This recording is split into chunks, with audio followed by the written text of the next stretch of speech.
Hello guys, जिस तरह से आप कई रोज़ से ये देख रहे हैं सोशल मीडिया पर कि ओबीसी परिवार की चौथी पीढ़ी राजनीति में एंट्री कर सकती है, ये आप बिल्कुल सही देख व सुन रहे हैं।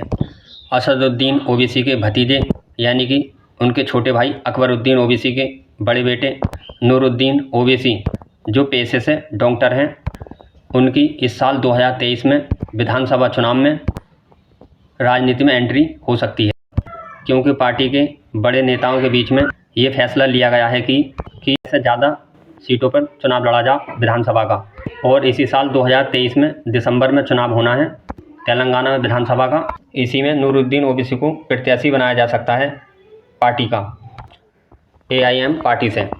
पिछला विधानसभा चुनाव 2018 में भी नूरुद्दीन ओबीसी को चुनाव लड़ाने की पूरी तैयारी कर ली गई थी, पर उम्र कम होने की वजह से उनको चुनाव नहीं लड़ाया गया। पर अब उम्र पूरी हो गई है और लगता है इस साल विधानसभा का चुनाव नूरुद्दीन ओबीसी लड़ सकते हैं। और ये चुनाव हैदराबाद शहर की चार मीनार विधानसभा सीट से चुनाव लड़ सकते हैं और पार्टी इनको इसी सीट से प्रत्याशी बना सकती है, क्योंकि इस सीट पर 2 बार इनके ताऊजी यानी कि असदुद्दीन ओबीसी साहब 1994 और 1999 में विधानसभा का चुनाव जीत चुके हैं। और इसी सीट पर नूरुद्दीन ओबीसी के दादाजी सुल्तान सलाउद्दीन ओबीसी जी भी 2 बार विधायक चुने गए हैं।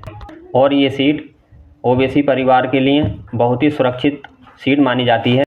हैदराबाद शहर के अंदर 7 सीटें हैं, 7 में से 6 सीटें AIM पार्टी के प्रत्याशी जीते हुए हैं। और हैदराबाद सीट पर 6 बार असदुद्दीन ओबीसी के वालिद साहब और 4 बार असदुद्दीन ओबीसी साहब लगातार 10 बार बाप बेटे सांसद रह चुके हैं, यानी कि 50 साल से हैदराबाद लोकसभा सीट पर ओबीसी परिवार का कब्जा है। और इसमें से सबसे ज़्यादा मजबूत विधानसभा सीट ओबीसी परिवार के लिए और सुरक्षित सीट चार मीनार है। और ये ओबीसी परिवार की राजनीति में चौथी पीढ़ी होगी, क्योंकि नूरुद्दीन ओबीसी के परदादा अब्दुल वाहिदुद्दीन ओबीसी ने इस पार्टी की नींव रखी और दादा सुल्तान सलाउद्दीन ओबीसी इस पार्टी से सांसद व विधायक रहे। और ताऊजी असदुद्दीन ओबीसी साहब और वालिद साहब अकबरुद्दीन ओबीसी साहब इस पार्टी से विधायक और सांसद रहे। और अब चौथी पीढ़ी खुद की नूरुद्दीन ओबीसी साहब की है।